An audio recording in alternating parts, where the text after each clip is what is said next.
Привет! Меня зовут Марина, вы на канале Russian Language Club, канале о русском языке. На этом канале я стараюсь рассказать, показать вам, что русский язык учить не трудно, а очень даже легко, интересно и просто.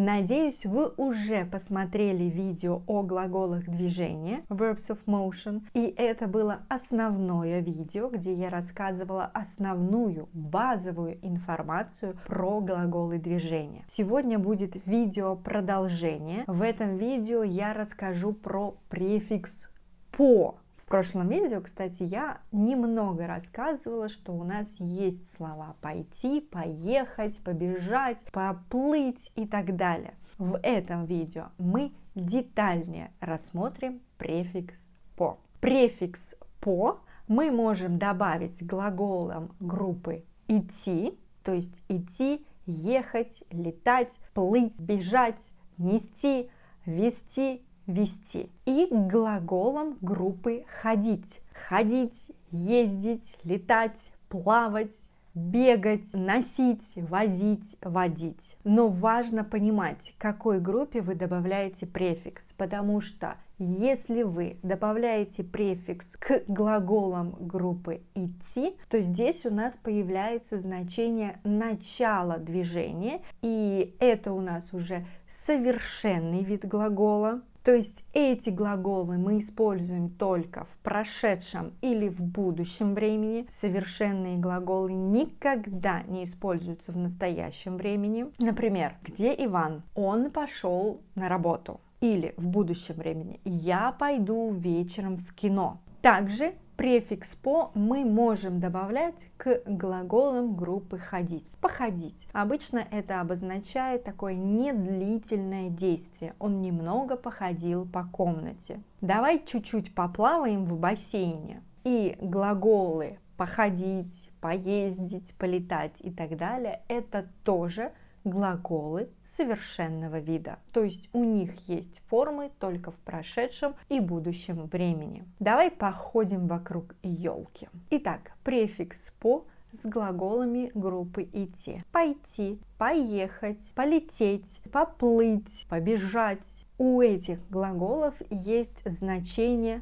начала движения. Он сидел и пошел. То есть до этого он находился в статичном положении, он сидел, потом он встал и пошел, начал свое движение в каком-либо направлении. Или если у вас начинается движение, но немного другое движение, то есть до глагола с префиксом по тоже было движение, но теперь вы изменили движение, и оно начинается по-другому. Например, сначала я бегал, потом я устал и пошел уже пешком. И еще одно значение – намерение совершить действие в будущем. Я не пойду на работу, я лучше пойду в гости.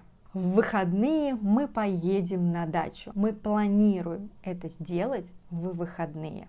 Если вы добавляете префикс по к глаголам группы ходить, походить, поездить, полетать, побегать, поплавать, то обратите внимание, что это также разнонаправленное движение, и это движение недолгое, короткое по времени. Именно поэтому с этими глаголами мы почти всегда говорим, как недолго мы это будем делать. Давай еще немного походим. Мы чуть-чуть поездили по этой улице. Я не хочу плавать долго, я хочу только немного поплавать. Итак, префикс по при добавлении к глаголам движения меняет вид этих глаголов, то есть глаголы с префиксом по становятся совершенного вида. Однонаправленное, разнонаправленное движение все еще остается, но может добавляться дополнительное значение. По с группой идти – это начало движения, планы, намерения на будущее. По с группой ходить – это недолгое, короткое по времени движение.